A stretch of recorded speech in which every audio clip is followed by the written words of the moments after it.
오늘 말씀의 제목은 사울 왕 안타까운 사람입니다. 사울 왕 안타까운 사람. 부제로는 위험한 종교인 첫 번째 시간입니다. 위험한 종교인.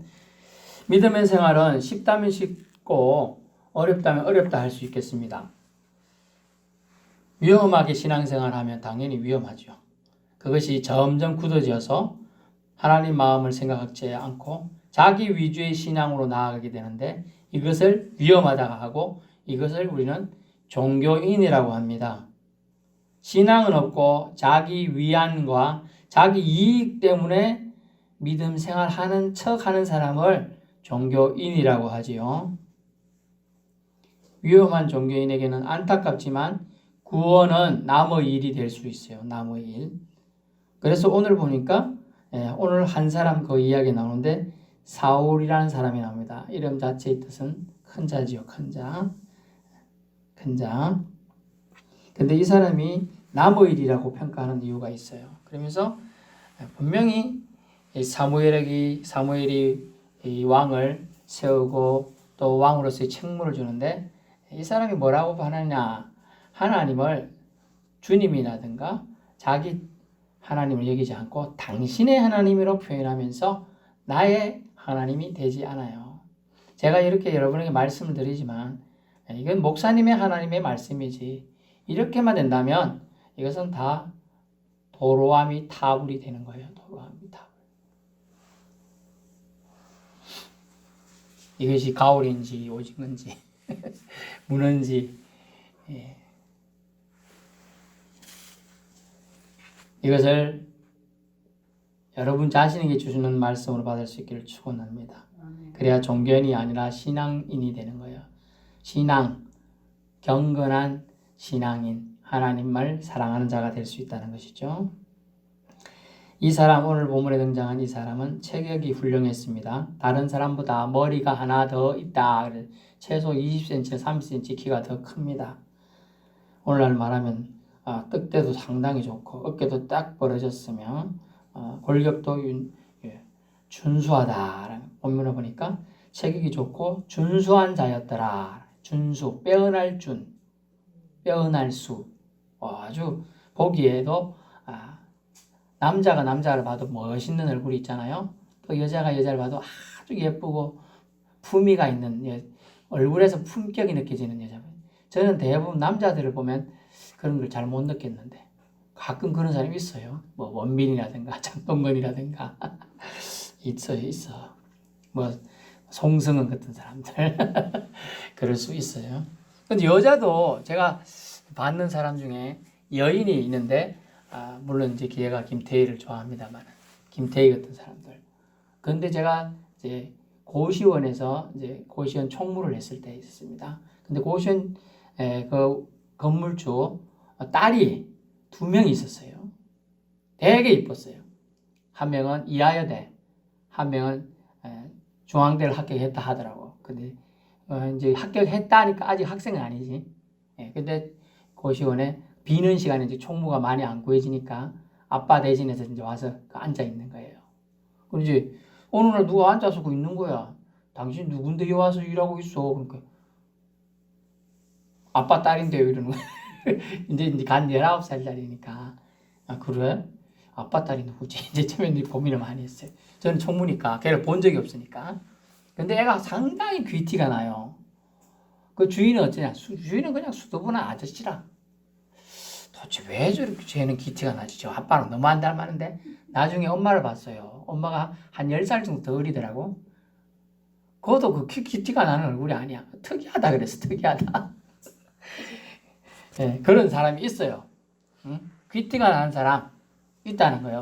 얼굴에서 얼굴도 하얗고 눈썹도 자체적으로 진하고 뭐 그렇게 이제 고등학생이잖아. 아직 졸업을 안 했으니까 고등학생인데 그런 게 보이는 애들이 있다는 거죠. 남학생들도 그래요. 남학생들도 얼마나 애들이 이제 요즘 애들은 연예인들 지망하는 애들 보면 얼마나 잘 그랬는지 막 애들이 잘 흘러 얼굴이 막 너무 잘생기고 이쁜 애들이 다 대반이야. TV를 보면 다 이쁘고 잘생겼으니까 다 잘생긴 줄 아는데 보통 사람은 그렇지 않아요. 그래서 그런데 오늘 본문에 준수한 자라는 단어가 그런 단어예요. 누구든지 보고 좋아할 만한 사람이다. 단어가 준수라는 단어예요. 그래서 제 아는 예전에 우리 아들 친구 이름이 준수였어요. 준수. 준수. 아, 이름 잘 짓다. 참 준수하다. 그런 생각을 해요. 준수하다.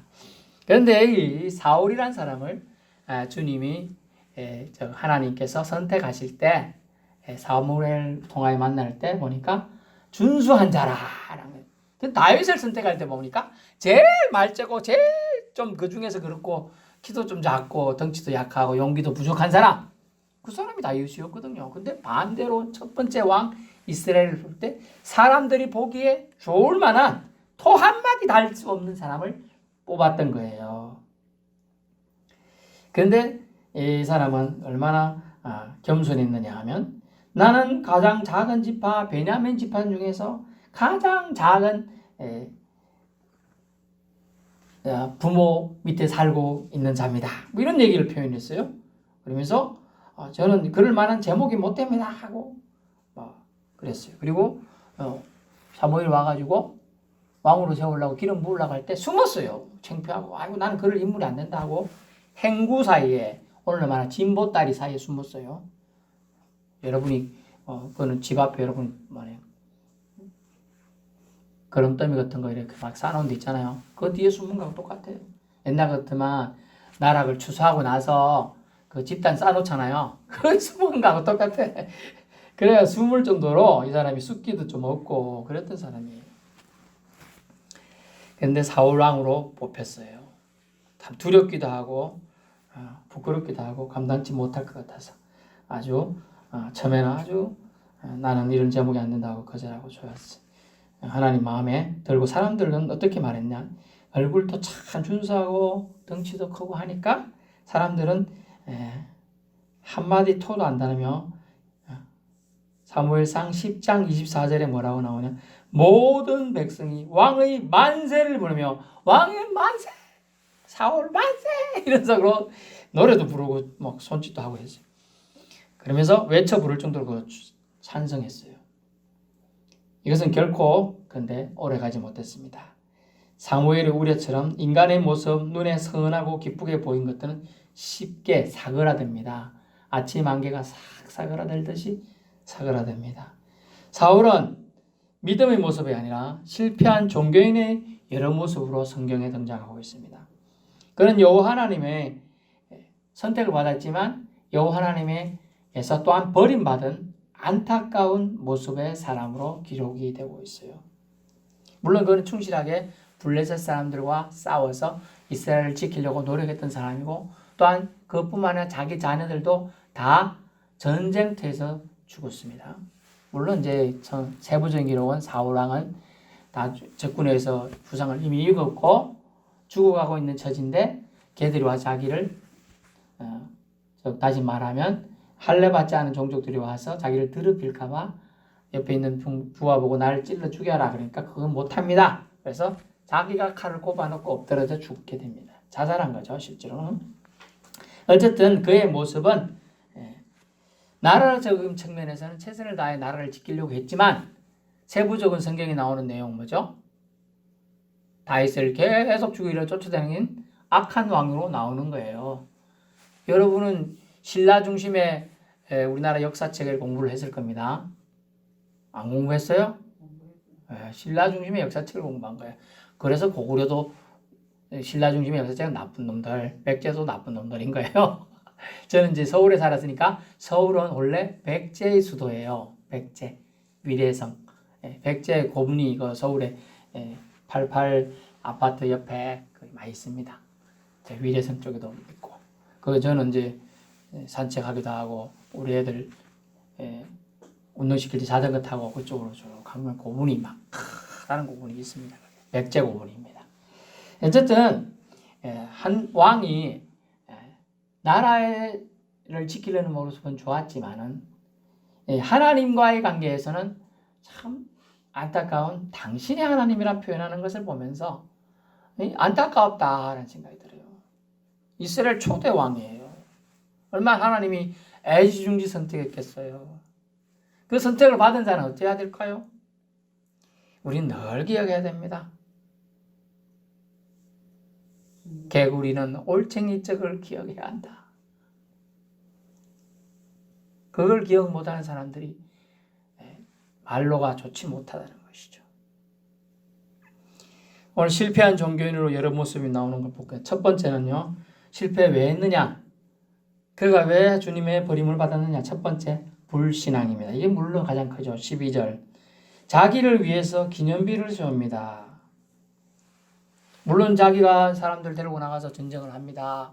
나와 같이 하는 자는 저 소가 각을 떠듯이 저렇게 될 거니까 같이 전쟁하러 가자 하고 해서 나가서 싸우는데 동료에서 잘 싸웠습니다. 싸우면서 이겼습니다. 12절 사울이 갈멜리로 자기를 위하여 기념비를 세우고 발길을 돌려 길갈로 내려갔다 하는지라. 뭡니까? 불신앙인데요. 자기를 위해 기념비를 세웠어요. 하나님께 영광 돌리는 모습이 있고 그랬는 것도 아니고 하나님께 영광은 뒤로 갔어요. 결국 뭐죠? 하나님께 돌려야 될 영광을 따라해보세요. 가로챘다.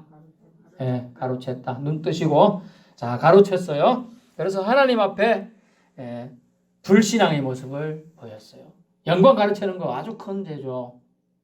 여러분 작은 죄 아닙니다. 작은 죄 아니에요. 어떤 사람이 하나님 나에게 지혜 주셔가지고 공부 잘해가지고 장학금 받았고 제가 이렇게 살게 되면 하나님 뜻대로 살겠습니다. 또 하나님 앞에 바칠 것도 바치고 잘 살겠습니다. 그랬어요 처음에는. 그래서 하나님 지혜 주시고 성령 주시고 하는 데마다 공부를 계속 하는 거예요. 대학 졸업할 때까지 수석. 그 다음에는요 장가도 잘 가서 취직 잘했습니다. 그 다음에 하나님을 잊어버리죠. 내가 이제 내 능력으로 이렇게 됐다 생각하는 거예요.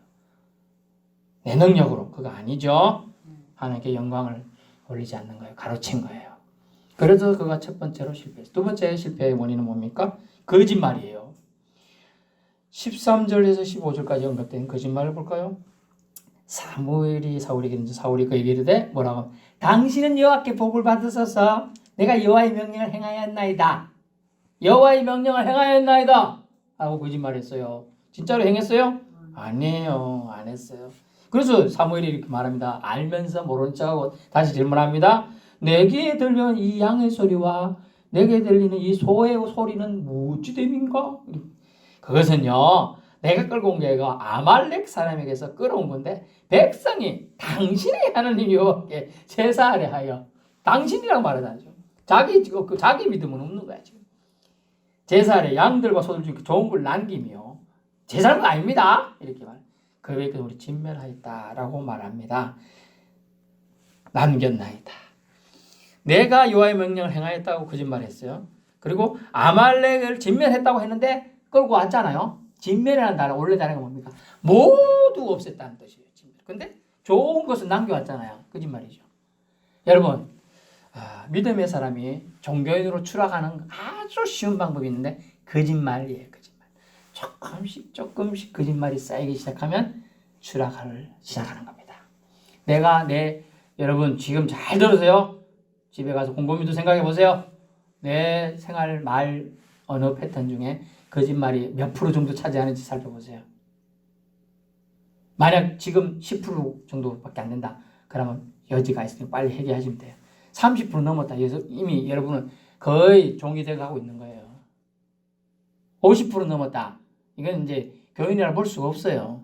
왜 거짓말이 더 많아질 가능성이 높고요. 30%만 넘어도 이미 여러분은 사탄의 밥이 되어가고 있는 겁니다. 거짓말, 그래서 아주 경계해야 될 내용이에요. 여러분의 말의 비율에서 은연 중에 거짓말 설정 나올 수 있지만 그걸 처음에 10% 정도 선에는요 깨달아져요. 내가 거짓말 살짝 했네. 안 되는데. 깨달아져요.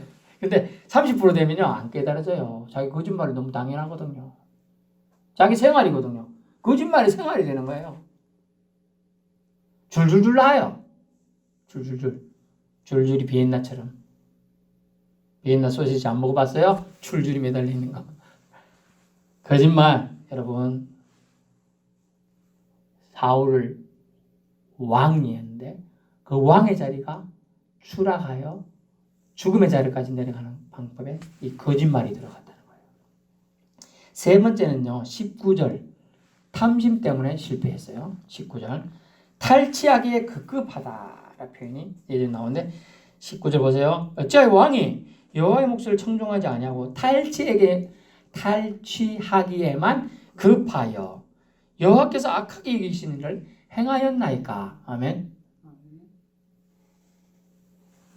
탐심이 그를 실족하게 했어요. 실패하게 했어요. 탈취하기에만 급한 거예요. 빼앗는 것만. 물론 싸움을 전쟁에 이기게 하신 하나님이 있는데 감사와 영광치도 않았어요. 그러니까 자기가 영광을 가로챘죠. 그러니까 또 거짓말도 술술 나오죠. 그 다음에는 좋은 건 취하고 싶은 거예요. 아유, 금도 취하고 싶고 은도 취하고 싶고. 와, 이 소 진짜 멋지다. 탐나네. 소, 나귀, 양. 표 나오진 않지만 말, 염소 다 빼앗는 거예요. 재물의 욕심에 눈이 멀게 됩니다. 판단력이 흐려진다는 뜻이에요. 이 탐심. 결국은 탈취하기 급하기 시작하면 이걸 취해야 되는지 안 된다고 분명히 진매를 하라 했는데 그것이 이제 안 들어와요. 하나님 말씀이 안중에 들어오지 않는다는 뜻이죠. 자기 식대로 해석해요. 그래서 하나님 말씀을 모두 다 진멸하라고 그랬는데 자기 식대로 해석해요. 탐심이 들어오면 모두 다 뭘 모두 다 할 거 있어. 좋은 거 하나님께 드리는 하나님 더 기뻐하지 않을까? 자기 생각이 들어가기 시작하는 거예요. 제가 말씀드렸잖아요. 신앙이 좋은 줄 알았는데 신앙이 안 좋은 사람 예로 들었죠. 옛날에. 자기 식대로 하는 신앙이 뭐라고 했어요? 하나님 앞에 예물 드려라, 헌금 드려라 그랬더니 11조를 반딱 나눠가지고 내가 저 교회에 드리면 좋겠네. 또 이 교회로 드리면 좋겠네. 믿음이 좋은 줄 알았어요. 아니에요. 알고 보니까. 왜? 그 교회 이렇게 해야지 그 교회에서 나기를 챙겨줘. 또 이 교회 해야 돼. 왜? 나중에 집사라든가 장로라든가 뭔가 될 때 뭐가 있어야 되거든. 다 계산이 들어갔어. 안 된다는 거예요. 탐심이 들어간 거, 욕심이 들어갔기 때문에. 그래서 탐심은 한 영혼이 아주 실족하기에 타락하기에 사탄이 사용하는 아주 좋은 먹거리예요. 먹거리 장터야. 그거 한 입 먹으면 계속 먹고 싶어 따라가다가 그냥 목을 빼게 되는 거예요. 자기 식대로 해석하면 안 돼요. 탐심은 말씀을 자기 식대로 해석해요. 성경 봐라. 자기 마음대로 하라고 써놨네. 이렇게 해석해요. 그게 아니에요. 탐심은 아주 경계해야 될 겁니다. 네 번째 30절. 그가 실패한 놀이는 마지막으로 이것 때문이기도 합니다. 체면. 30절 본문에 읽지 않았습니다만 30절 성경 있는 분 한번 보세요. 사울이 이르되 내가 범죄하였을지라도 이제 청하옵나니 내 백성의 장로들 앞과 이스라엘 앞에서 나를 높이사 나와 함께 돌아가서 내가 당신의 하나님 여호와께 경배하게 하소서 하더라. 아멘. 또 보세요. 당신의 하나님이에요. 내 하나님이 아니에요. 지금 여러 집사님들, 권사님들, 집사님과 권사님의 하나님입니까? 신목사의 하나님입니까? 제3호의 하나님입니까? 나의 하나님이라고 고백해야 되는 거예요. 그래야지 이 말씀이 나에게 주신 말씀이 되는 건데 당신의 하나님이라니까요. 사무엘에게 준 말씀이지 사울 나에게 준 말씀이 아니라고 생각하고 있는 거예요. 지금. 그러면서 뭐라고 했어요? 내가 범죄하긴 했는데 이제 청하옵는 내 백성 장로들 앞과 이스라엘 앞에서 나를 높이사 그래도 내 체면 좀 세워주이소. 차이가 사울왕과 다윗왕의 차이가 이런 지적을 많이 받았어요. 다윗왕은 무릎 꿇고 남들 뭐라고 할 때 왕이 무릎 꿇었네. 죄를 뿌리고 써서 머리에 칼을 늘어뜨리고 눈물 삑삑 흘리면서 콧물도 흘리가 회개하는데 그런 모습이 지금 없는 거예요. 한 개도. 체면 때문에. 그래도 체면이 있지. 내가 왕인데 말이야. 내 체면이 그럴 수는 없지. 내 앞에가 그래. 앞에서 내가 그래도 장로들 앞에서 이스라엘 앞에서 날 그래도 높여달라. 지금 자기 영혼이 추방당하고 있는 판인데 지금 그걸 생각 안 하고 당신 누구들 앞에 지금 체면 좀 구겨지는 게 뭐 문제입니까? 다윗 왕이 그랬을 때는 얼마나 구겨서 그런데도 하나님 높이니까 다시 왕이 되고 하여서 살았어요. 30년 더 살았어요. 그 죄 짓고도 말입니다. 하나님 더 축복해주고 모든 그 지역의 사람들이 다 다윗 왕께 조공을 받을 수 있도록 하나님 승리케 하신 거예요.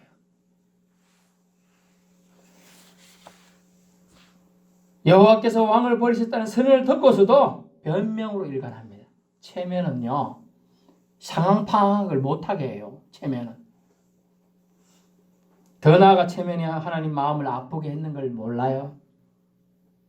또 사울을 왕으로 선택하고 기름 부은 사무엘의 마음은 안 아프게 했을까요? 아프게 했어요. 본문 볼까요? 15장 11절. 내 명이 행하지 아니하였으며 하신지라 내가 사울을 왕으로 세운 것을 후회하노라는 하나님의 음성을 사무엘이 들었어요. 사무엘이 근심하여 온 밤을 여호와께 부르짖으니라. 아멘. 야, 이런 사람이 있을까요? 자기한테 하나님이 징계한다고 그런 것도 아니야. 자기가 세운 한 왕을 하나님이 안타깝게 생각하고 제가 저래서 내가 마음이 아프다니까 그 사울 왕을 위해서 밤새도록 하나님한테 단언 기도를 드리는 거예요. 저 사람 용서해 주이소. 몰라서 그런 겁니다. 밤새도록 잠 한 번 안 자고 눈이 짓무를 정도로 기도하면서 눈물 뿌렸어요. 얼마나 그 마음을 아프겠을까요? 그런데도 사울 왕 그걸 몰라요. 하나님 마음 아프게 하고 이 사무엘의 마음을 그렇게 찢어지게 아프게 한 걸 몰라요. 실패가 그는 4가지로 오늘 제가 요약해 보았습니다만, 불신앙 때문에 했다 그랬지요. 하나님께 영광 돌리지 않는 모습. 2번째는 거짓말 때문에 그는 실족했다 했습니다. 3번째는 탐심. 그 다음엔 체면 때문에 그가 진정 회개의 기회를 마지막까지 놓치고 있다는 거예요. 진정으로 회개가 그에게 없었습니다. 그래서 그는 실패하게 된 것입니다. 이 모든 것은 연약한 인간의 입고 있는 하나의 육체의 연약함 때문에 그렇기도 합니다만, 신앙의 형식만 가지고는 하나님 앞에 인정받을 수 없다는 참 나약한 인간의 모습이죠. 따라해보세요. 형식만으로는 하나님 앞에 설 수 없다. 예. 형식으로는요. 그래서 본문 23절 22절 먼저 볼까요? 여호와께서 번제와 다른 제사를 그의 목소리를 청종하는 것보다 좋아하신 같이 좋아하시겠나이까? 순종이 제사보다 낫고 말씀 듣는 것이 순양의 기름보다 나으니. 아멘. 예, 그렇습니다. 신앙의 형식 가지고는 제사 멋들어지게 차려놓고 상 차려놓고 막 이거 형태를 할 수는 있어요. 그러나 하나님은 그거보다 더 기뻐하는 건 뭐냐? 하나님이 기뻐하는 네 마음을 가지고 살아있는 예배를 드리라는 거예요. 그 살아있는 예배 여기서 뭡니까? 순종이죠. 순종. 진멸하라. 진멸하는 거예요. 돌아라. 돕는 거예요. 하나님께 영광 돌리라. 영광 돌리는 거예요. 근데 안 해요.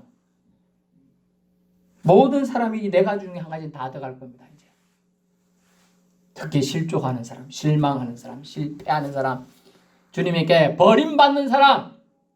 저와 여러분은 한 명도 이 버림받는 하나님이 내가 너를 선택한 걸 후회하노라 하는 탄식을 듣지 않기를 축원합니다.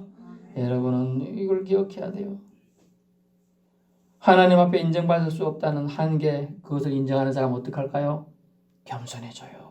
주님, 저는 안 됩니다. 주님이 도와주셔야 되겠습니다. 라는 이런 모습으로 돌아가야 하는 것이죠.